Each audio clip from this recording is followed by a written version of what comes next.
지금. 오늘 우리가 손에 잡히는 성경 이야기 6번째 주제를 살펴보고 있습니다. 오늘은 율법에 대한 이야기인데요. 여러분에게 한번 여쭤보고 싶습니다. 여러분, 율법이 좋은 겁니까? 나쁜 겁니까? 대답이 되게 애매하죠, 그죠? 좋은 거라 그러면 나쁜 거라고 얘기할 것 같고, 목사가, 그죠? 여러 번 우리가 그런 설교를 들어봤잖아요, 그죠? 율법은 필요 없다, 뭐 이런 설교를 들어봤기 때문에 좋은 거라 그러면 나쁜 거라 그럴 것 같고, 또 나쁜 거라 그러면 그게 왜 틀리냐고 막 그럴 것 같고, 그죠? 고민이 많이 되는 질문인 것 같습니다. 현대교회 문제가 한 가지인데, 그거 뭐냐면 율법을 잘 안 가르친다는 겁니다. 율법 이러니까 너무 먼 얘기 같잖아요. 구약시대 이야기 아닙니까? 그죠? 율법은 구약시대 이야기고 고리타분하게 느끼고 이게 우리 그리스도인에게는 아무런 상관이 없다 이렇게 여기는 것 같습니다. 그런데 여러분, 이 율법을 주신 분이 누군지를 우리가 기억해야 됩니다. 율법 누가 주셨죠? 모세가 준 게 아닙니다, 여러분. 성경에 자꾸만 이게 모세의 율법이다 이렇게 얘기하니까 자꾸 이게 모세가 준 것처럼 생각을 하는데, 율법은 누가 주신 거냐면 하나님이 주신 겁니다. 그러니까 하나님의 말씀인 거죠. 그러니 율법이, 여러분 다시 한번 묻겠습니다. 좋은 겁니까? 나쁜 겁니까? 그렇죠. 이번엔 대답이 확실하게 나오죠. 하나님 말씀에 나쁠 리가 없습니다. 좋은 것이죠. 자, 그러니 하나님께서 모세를 통해 이스라엘에 주신 하나님의 말씀, 이것을 지키라고 준 겁니까? 안 지키라고 준 겁니까? 지키라고 주셨죠. 지키는 것도요, 잘 지켜야 됩니다. 그래서 이름 뒤에 뭐라고 붙어 있냐면 십계명 이렇게 붙여 있잖아요, 그죠? 계명, 법인이라는 거예요, 법. 그런데 자꾸만 우리가 이걸 구시대의 율법, 구시대의 유물처럼 여긴다는 거예요. 그래서 우리가 오해할 만한 많은 구절들이 있어서 더 그렇지 않은가. 우리가 신약 시대를 살고 있으니까 마치 신약은 지금 이 시대를 사는 우리에게 꼭 필요한 말씀인 것 같고, 구약의 다른 구절은 잘 그렇게 받아들이는 데 있잖아요. 이 십계명 부분이 되면 우리가 어떻게 받아들이냐면, 이건 그냥 좀 한번 훑고 넘어가는 정도. 이건 뭐 알아도 되고 몰라도 되고, 어차피 이건 구원하고 상관이 없고, 우리는 이걸 지켜서 구원받는 게 아니라 예수 믿으면 구원받으니까 괜찮다 이렇게 여기는 것 같아요. 그리고 성경에도 오해할 만한 구절들이 여러 군데 나오죠. 갈라디아서에 보면 이런 구절 있잖아요. 갈라디아서가 대표적으로 많이 나오는데, 이런 구절이 갈라디아서에만 율법이라는 말이 100몇 번이 나옵니다. 그런데 거기에 보니까요, 율법은 믿음에서 난 것이 아니니 율법을 행하는 자는 그 가운데서 살리라 이렇게 얘기하고요. 하나님 앞에서 아무도 율법으로 말미암아 의롭게 되지 못할 것이 분명하니 이는 의인은 믿음으로 살리라. 뭐 이런 구절들이 막 등장하는 겁니다. 그러니까 율법이 조금 뭐라 그럴까요? 좀 한 단계 아래에 있는 것처럼, 그죠? 그렇게 느껴지는 거예요. 이런 구절들이 우리에게 오해를 가졌습니다. 볼륨이 갑자기 작아졌어요? 네. 그래서 율법을 지키지 않아도 괜찮고 우리는 믿음만 있으면 된다고 말하는 사람들이 종종 있습니다. 그런데 여러분, 율법이 뭔지를 우리가 잘 알아야 됩니다. 우리가 앞에서 말씀드린 것처럼 첫 번째, 이건 역시 하나님이 우리에게 주신 하나님 말씀이라는 사실을 기억하는 겁니다. 그래서 우리가 이것을 알아야 되고 이걸 기억해야 말씀에 순종할 수가 있는 겁니다. 이게 하나님 말씀이니까 순종하는 게 맞는 거죠. 이걸 불순종하면 우리가 하나님 말씀에 불순종하는 겁니다. 이걸 지키지 않는다, 이건 우리가 불순종하고 있는 모습이라는 것이죠. 여러분, 제가 한 가지만 더 묻겠습니다. 제가 오늘 질문을 많이 하죠. 여러분, 앞에 우리가 예배 시작하면서 사도신경을 외웠잖아요, 그죠? 사도신경 외우고 또 우리 새벽기도나 다른 예배 때 보면 우리가 주기도문도 외우지 않습니까? 그런데 여러분, 십계명은 외우십니까? 십계명 잘 못 외우죠, 그죠? 십계명 잘 안 외워집니다. 정확하게는 아니어도 대충이라도 우리 그냥 대충은 몇 개는 알잖아요, 그죠? 뭐 여호와의 이름을 망령 때 일컫지 마라, 이 정도, 그죠? 뭐 그다음에 부모를 공경하라, 약속 있는 계명이라 이건 또 안 까먹으세요. 땅에서 잘 되고 장수한다는 그적이니까. 또 뭐가 있을까요? 살인하지 말라, 간음하지 말라, 이런 거 외우는 것 같아요. 사실 많진 않은데 우리 십계명을 한번, 오늘 율법을 배우는 거니까 십계명을 한번 같이 한번 외우는 시간이면 좋겠는데 외우지 못할 것 같고 한번 쭉 읽어보면서 여러분 머릿속에 좀 담아두시면 좋을 것 같아요. 한번 처음부터 1계명부터 4계명까지 있는데 한번 읽어봅시다. 시작. 너는 나 외에 다른 신을 내게 두지 말라. 우상을 섬기지 말라. 여호와의 이름을 망령되이 일컫지 말라. 안식일을 기억하여 거룩히 지키라. 자, 5계명이요. 시작. 내 부모를 공경하라. 살인하지 말라. 간음하지 말라. 도둑질하지 말라. 내 이웃의 집에 대하여 거짓 증거하지 말라. 내 이웃의 집을 탐내지 말라. 자, 여러분, 우리가 10계명을 지금 보았는데 여러분 이 10계명을 우리가 잘 모르는 이유가 뭘 것 같아요? 잘 모르는 이유. 앞에서 제가 이걸 우리가 멀리하는 이유에 대해서도 이야기했지만 우리가 잘 모르고 잘 안 해오는 이유가 있습니다. 그게 뭐냐면 이게 10계명이 하나님 말씀이라 여기지 않기 때문이에요. 목사들도 책임이 있죠. 목사나 이 교육자들도 10계명 설교하는 걸 굉장히 꺼려합니다. 왜냐하면요, 10계명에는 뭐가 많냐면 하지 말라는 게 그렇게 많아요. 하지 마라, 하지 마라, 하지 마라. 중요하다고 말은 하는데 하지 말라고 이야기하면 여러분 어떠세요? 듣기 싫죠? 네.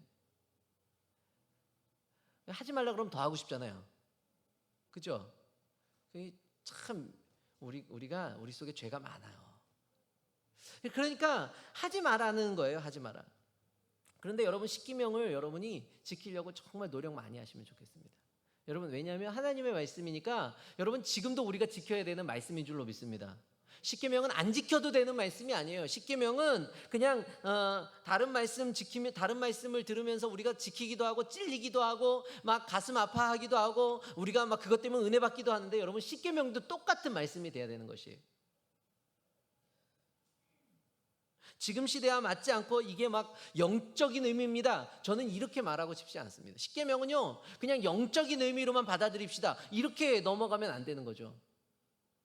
안식일을 기억하여 거룩히 지키라 얘기했으면 여러분 우리는 어떻게 해야 되는 거예요? 안식일을 거룩히 지키면 되는 겁니다. 아, 목사님 지금은 안식일은 안 지키지 않습니까? 그래서 우리에게 주님이 주일을 허락해 주셨잖아요. 주일을. 안식일과 똑같은 개념입니다. 안식일은 그 하나님께서 세상을 창조하시고 7째 날 쉬신 것을 기념하여 지키는 게 안식일입니다. 그럼 주일은 어떤 날입니까, 여러분? 주일은 예수님 부활하신 것을 기념하는 겁니다. 그러니까 지금 이 시대를 살아가는 우리에게 꼭 필요하신 그 주님을 믿는 예수 그리스도를 믿는 우리에게 예수 그리스도를 믿는 신앙을 다시 한번 다잡을 수 있는 시간을 갖는 게 매주일마다 갖는 그 주일인 것이에요. 얼마나 중요한 날입니까, 그러니? 여러분, 살인하지 말라 이건요 그 세상 사람들도 다 하는 거 아닙니까? 살인하면 안 되는 겁니다. 그런데 예수님은 말씀하십니다. 성경에는 살인하지 말라 말했지만 나는 너희에게 이르노니 뭐라고 말씀하세요? 형제에 대해서 미워하는 자, 형제를 미워하는 자마다 다 살인하는 자라고 말씀합니다. 주님은요 10계명을 폐하지 않으셨습니다. 없애지 않으셨어요. 오히려 그것을 더 강력하게 만들어 놓으셨던 것이죠. 틀린 것이 아니에요. 정말 중요한 건 뭐냐면 우리가 이 말씀을 계속해서 말씀드리는 것처럼 그대로 받고 지키려고 순종하고 노력해야 된다는 것이에요.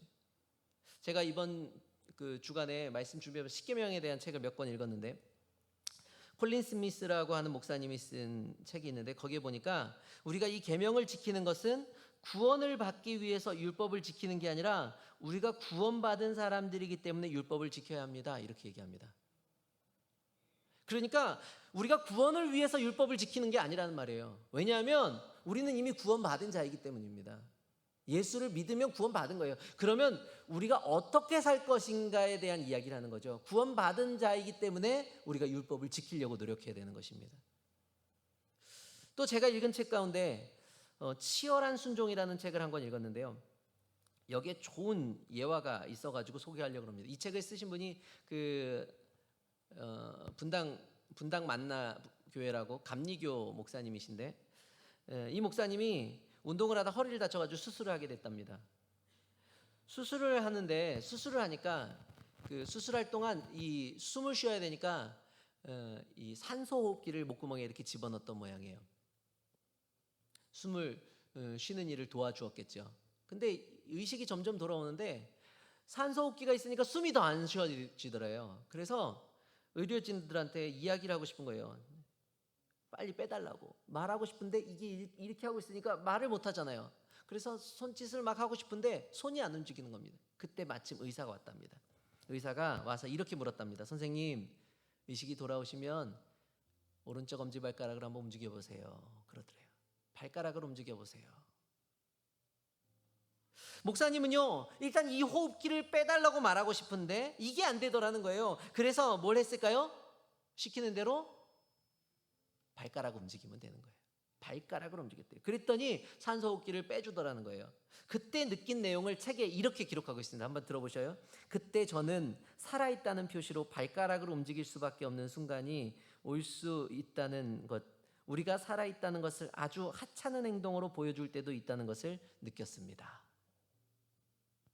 그렇습니다. 저는 십계명을 생각하면서 이게 맞는 것 같아요. 십계명은 무엇인가? 우리가 살아있다는 것을 표현하는 아주 최소한의 표시가 아닌가라는 거예요. 그리스도인으로서 우리가 하나님의 말씀을 듣는 사람으로 살아가는 최소한의 표현이 무엇인가? 그것을 세상 사람들은요, 십계명을 지키는 모습을 통해 발견하는 거예요. 우리가 십계명을 십계명을 아까 읽어봤지만요, 내 이웃을 사랑하는 거예요. 내 이웃에게 거짓 증거하지 않는 겁니다. 내가 간음하지 않는 겁니다. 왜요? 내가 그리스도인이기 때문에 그렇게 하는 겁니다. 내가 하나님 외에 다른 신을 섬기지 않는 겁니다. 왜요? 내가 그리스도인이기 때문에. 그것을 보여주는 것이죠. 사실 뭔가 대단한 것을 하라고 한다면 여러분, 우리가 잘할 수 있잖아요. 몸을 위해서 여러분 오래 사는 비결을 제가 하나 알려드릴까요? 어떤 사람이 책을 하나 발견했습니다. 평생 동안 장수에 대한 연구를 한 그 의사가 죽으면서 책을 하나 남겼거든요. 그 책을 이렇게 남겼는데 이것만 알면 뭐 대단히 현대 과학으로는 증명해낼 수 없는 너무 대단한 책인 거예요. 그래가지고 이 사람이 이 책을 얻으려고 막 노력했습니다. 그래가지고 공개를 할까 말까 하다가 이 자손들이 이 책을 공개하기로 했습니다. 그리고 공개가 됐어요. 장수의 비결 첫 번째. 궁금해하시나 봐요. 장수의 비결 첫 번째, 머리를 시원하게 하십시오. 두 번째, 발을 따뜻하게 하십시오. 끝입니다. 뭐 대단한 게 아닌 거예요, 여러분. 뭐 대단한 거라 그러면 우리가 막 할 텐데, 지금 딱 그 얘기하니까 갑자기 아이고 참, 이 생각 들잖아요. 그렇지 않습니까? 여러분, 나아만 장군이 엘리사를 찾아왔습니다. 엘리사에게 병을 고쳐달라고 왔어요. 자기에게 있는 이 나병을 고쳐달라고 왔습니다. 엘리사가요, 문 밖에 나오지도 않고 얘기합니다. 자기의 종 게하시를 보내서 요단강에 가서 7번 들어갔다 나왔다 하라 그래. 나아만이 어떻게 하는지 아세요? 화를 냅니다. 아니, 우리 아람에 얼마나 깨끗하고 좋은 물이 많은데 저 시궁창 같은 저 요단강 가서 씻으라, 나와서 그래도 손이라도 한번 잡아줘야 되는 거 아니야? 이런 얘기를 하거든요. 그랬더니 그 종이 이렇게 얘기합니다. 아니, 뭐 어려운 거 하라는 것도 아니고 씻어서 깨끗하게 하라는 그게 어렵습니까? 한번 해보시죠. 이랬더니 낫는 거 아닙니까, 여러분? 여러분, 이런 거예요. 하나님은요, 너무나 기본적인 것들을 율법으로 말씀하십니다. 우리가 호흡하는 것처럼 내가 살아있는 것을 보여주는 정도의 아주 작은 행동들처럼 느끼고 그렇게 생각하는 것들을 주님께서 가르쳐 주신다는 것이에요. 그래서 여러분, 우리는 율법을 어떻게 하는 거냐면 율법을 우리의 삶 속에 살아내는 것이에요. 김병삼 목사님이 쓴 책이 한 권 더 있었는데 제목이 제가 너무 기가 막혔어요. 제목이 뭐냐면 살아내는 약속. 살아내는 약속인 거예요. 십계명이 무엇인가? 살아내는 약속이라고 얘기하더라고요. 살아내는 약속.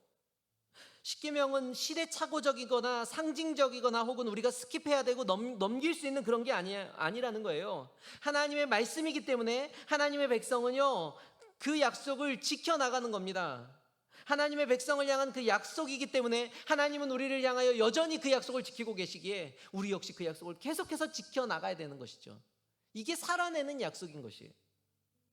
그러니까 이 율법의 말씀은요, 우리가 살아가는, 하나님의 백성으로 살아가는 모든 순간 동안 지켜야 되는 것이죠. 여러분, 모세가 처음 하나님을 만났던 곳이 어딘지 아셔요? 무슨 산? 그렇죠, 호렙산. 호렙산이요.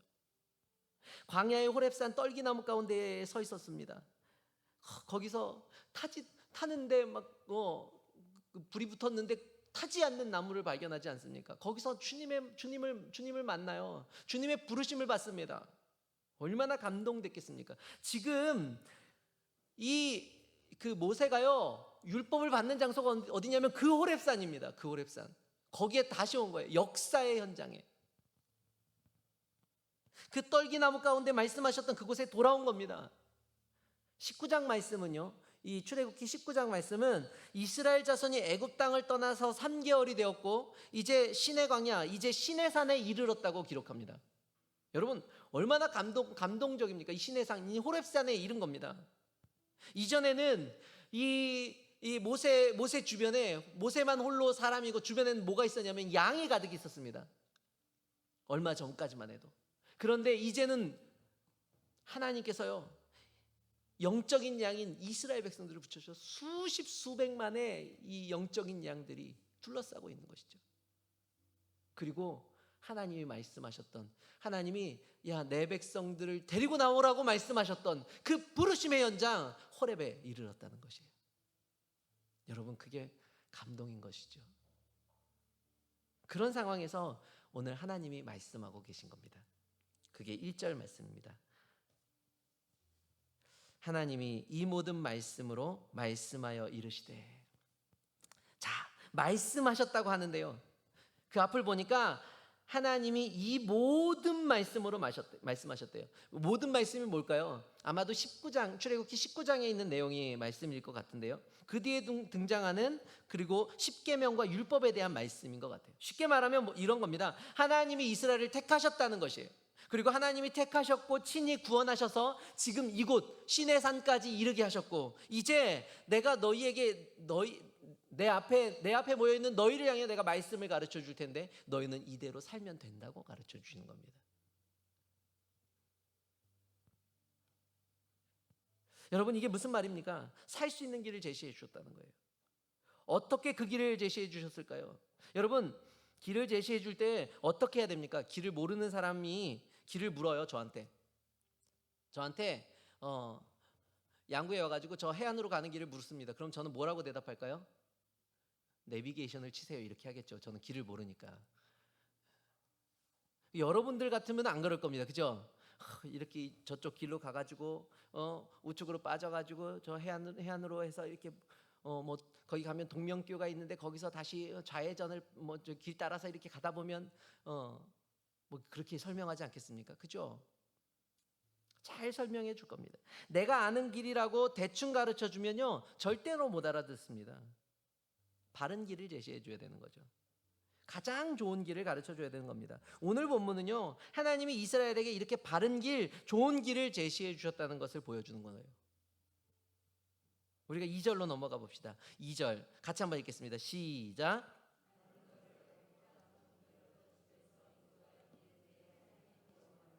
아멘. 하나님이 말씀하십니다. 나는 너를, 여기서 너는 이스라엘을 얘기하는데요, 내가 이스라엘 너를 인도에서 그 종되었던 집, 그 애굽 땅에서 내가 너를 인도해낸 하나님이야, 여호와야 말씀하시는 겁니다. 여기서 아주 중요한 그 동사 하나가 있습니다. 그게 뭐냐면 인도하셨다는 것이에요. 하나님이 인도하셨대요. 영어로는 뭐 come out 이렇게 얘기하는데요, 히브리어로 야차라는 말입니다. 이 말을 조금 더 정확하게 번역하면 이런 거예요. 막 섞여 있었는데 끄집어냈다는 거예요. 막 섞여 있었어요. 좋은 것도 있고 나쁜 것도 있는데 거기서 하나님께서 어떻게 하셨냐면 좋은 것만 골라서 탁 끄집어내셨다, 분리해 놓으셨다, 이런 뜻이 이 단어입니다. 그러니까 이스라엘 백성들이요 애굽에 있는 겁니다. 애굽에 있었는데요, 거기서 하나님께서 분리해 내셨어요.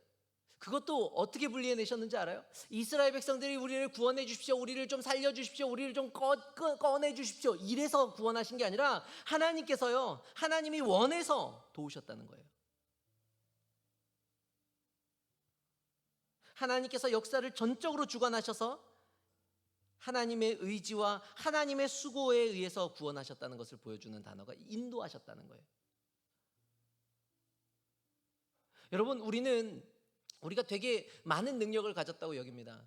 많은 것을 할 수 있다고 여깁니다. 그런데 여러분, 우리가 할 수 있는 게 아무것도 없는 거예요. 하나님은 우리가 종되어 있는 그 상황 가운데 그냥 보시고 우리가 뭘 이야기해서가 아니라 하나님이 택하셔서 저 내 자녀니까 내가 끄집어내야 되겠어. 내가 분리해내야 되겠어. 저 죄악 속에 사는 것을 내가 용납할 수가 없어. 그래서 주님께서 끄집어내시는 것이에요. 이스라엘 백성들 노예 생활하고 있었습니다. 430년 동안이나요. 하나님 없이 살아갑니다, 이들이.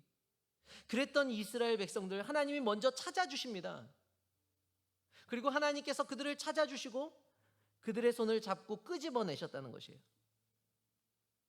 왜 그렇게 끄집어내셔야 됩니까? 2절에 그 해답이 있는데요, 그 앞에 보니까 이렇게 말씀해요. 애굽 땅 종 되었던 집이었기 때문입니다. 여러분, 집이 좋습니까? 안 좋습니까? 집은 좋은 거예요. 이렇게 물어야 되는군요. 집이 좋습니까? 노숙이 좋습니까? 집이 좋죠. 그런데요, 이스라엘에 집이 있는데 그 집이 어디에 있냐면 그 본래 집이 애굽 땅이었다는 것이에요. 그곳이 어떤 곳입니까? 이방인의 땅입니다. 이방신이 있는 땅. 내 땅이 아니에요, 여러분. 남의 땅이라는 거예요. 집은 집인데 내 땅이 아니라 남의 땅에 집을 지어놓은 것이죠. 그것도 그냥 집이 아닙니다. 종으로 사는 집을 지은 겁니다. 종으로 사는 집. 그래서 주인이 아닌 삶을 사는 것이죠. 결국 하나님의 백성이 남의 땅에서 종으로 살면서 그곳을 내 집이라고 여기며 살아가는 거예요. 이게 어떤 겁니까? 철저히 망가진 겁니다. 노예 근성이 그 삶에 그냥 배어 있는 거예요. 고대의 문서를 보면, 고대의 많은 문서들에 이스라엘 백성들에 대해서 그 애굽에서 나올 때 뭐라고 얘기하냐면 하비루라고 얘기합니다. 하비루. 노예들이에요, 노예들.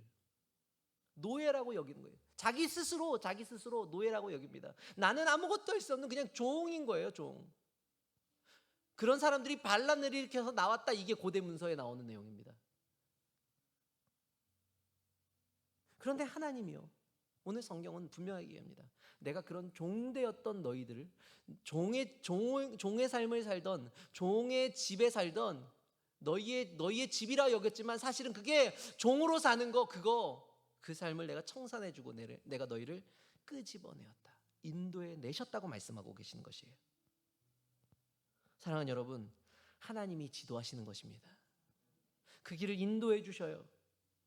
이스라엘 백성들을 자기의 백성 삼으십니다. 친히 하나님이 되어주시는 거예요. 그래서 종의 땅이 아니라 종의 땅을 떠나게 만드십니다. 그리고 어디로 가게 만듭니까? 하나님의 땅으로 가게 만드시는 거예요. 그 땅을 차지하게 만듭니다. 그 땅의 주인이 되게 만드시는 거예요. 아니, 그 땅의 원주인은 하나님이신데 그 땅을 하나님께서 소유하도록 소유권을 이전해 주시는 것이에요.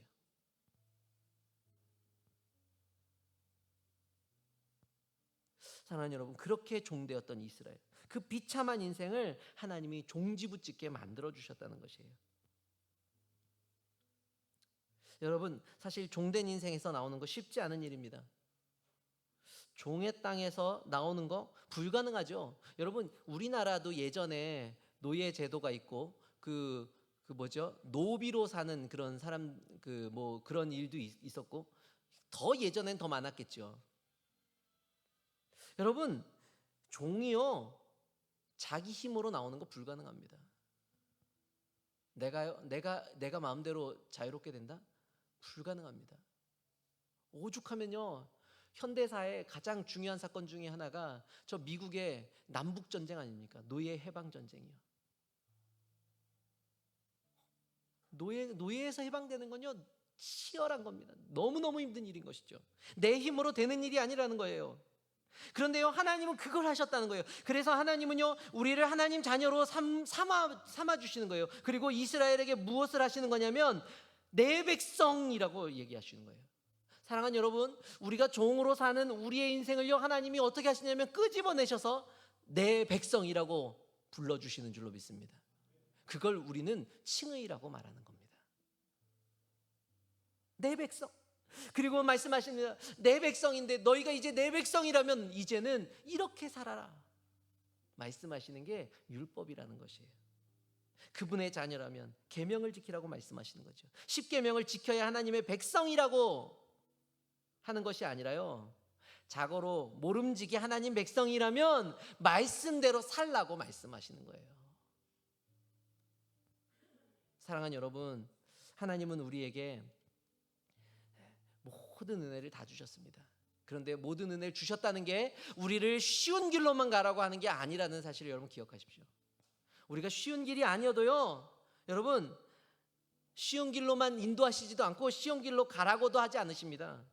하나님은 어떤 분입니까? 하나님은 이스라엘 부르셔서 택하셔서 종의 땅을 떠나 하나님의 백성 삼으신 분이에요. 아무것도 없는데 그런 하나님이요, 쉬운 길 아니라고 이야기한다고 우리가 안 가겠습니까? 우리가 선택할 수 있는 길이 아니라는 것이, 권한도 없고 다른 능력도 없는 우리를 부르신 그 하나님, 아무것도 없는 우리를 택하신 분이에요. 그래서 하나님이 정말 원하시는 거, 좀 힘들어도 너희가 종의 길은 안 갔으면 좋겠다고 말씀하시는 겁니다.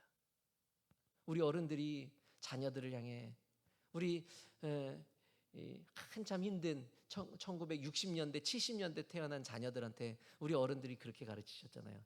너희는 나처럼만 살지 마라. 나처럼은 살지 마라. 그게 무슨 말입니까? 힘들게 살지 말라는 얘기잖아요. 주님도 그렇게 말씀하시는 거예요. 야, 종으로만 좀 살지 마. 내 백성이니까, 내 자녀니까. 더 이상 애굽의 종으로 살기를 원하지 않으셔요. 더 이상 죄의 종으로 살기를 원하지 않으시는 겁니다. 그래서 인도하시는 거예요. 더 이상 이방인의 땅이 아니라, 세상 속이 아니라 하나님의 땅에 거하기를 원하시는 것이죠. 사랑하는 여러분, 하나님 없이 사는 인생, 하나님 없는 그 인생을 여러분 청산하기를 예수님의 이름으로 간절히 축원합니다. 그 하나님이요, 그 하나님이 우리를 향해 말씀하시는 거예요. 우리의 인생의 길을 이제는 세상의 길이 아니라 주의 길을 가기를 원한다. 말씀의 길을 가기 원한다고 말씀하시는 거예요. 하나님이 그렇게 우리를 지도하시는 거예요. 우리의 인생의 길이 어디에 있든 주님께서 그 말씀으로 인도하시고 지도하신다는 것이에요. 그게 오늘 나오는 인도하셨다는 표현인 것이죠. 사랑하는 성도 여러분, 하나님이 여러분을 향하여 말씀으로 인도하시는 그 인도를 경험하는 이 한 주간 우리의 모든 인생 되기를 예수님의 이름으로 간절히 축원합니다. 우리가 율법을 잠시 살펴보았습니다. 나중에 기회가 되면 또 십계명도 살펴보는 일이 있겠죠. 십계명, 율법을 통해 하나님이 우리에게 하시고자 하는 것은 이것입니다. 너희가 최소한 그리스도인이라면 이렇게는 살아야 된다. 하나님의 자녀라면 이렇게 살아야 된다를 가르쳐 주셔요. 율법을 지키는 모습을 보면 주님이 아마 이렇게 말씀하실 거예요. 그래, 그래도 살아는 있네. 이렇게 하시는 거죠. 사랑하는 성도 여러분, 하나님의 율법은 구약의 시대를 사는 사람에게 필요한 말씀이 아닙니다. 이 시대를 사는 우리에게도 필요한 말씀인 줄로 믿습니다. 그래서 우리가 이 말씀을 소중하게 여기고 여러분 말씀을 지키려고 애쓰시면 좋겠어요. 우리가 하나하나 좀 지키시면 좋겠어요. 우리가 여호와의 이름을 망령되이 일컫는 일이 없고, 우리가 다른 신을 선택하는 일이 다시는 없고, 우리가 하나님 외에 우상을 섬기는 일이 다시는 없고, 우리가 안식일을 거룩하게 지키며 우리가 이웃을 사랑하며 우리가 살인하거나 미워하거나 간음하거나 도둑질하거나 누군가의 것을 탐하는 일이 없으며 거룩한 그 복음을 아름답게 전하는 그런 하나님의 사람들로 살아내는 우리 양고교의 모든 성도님들 되기를 예수님의 이름으로 간절히 축원합니다. 여러분 말씀을 말씀대로 살고 여러분 주의 음성을 주의 음성으로 듣는 우리 모두가 되기를 예수님의 이름으로 간절히 축원합니다. 그것이 우리가 최소한 살아있음을 세상에 보여주는 지표가 되기 때문입니다. 사랑하는 여러분, 하나님이 우리에게 주신 말씀, 그래서 우리로 하여금 살아내게 하시는 그 약속의 말씀을 붙들고 이 한 주간도 여러분이 능히 살아내는 우리 모두가 되기를 주님의 크신 이름으로 간절히 축원합니다. 우리 이 시간에 말씀을 기억하며 같이 한번 기도하면 좋겠습니다.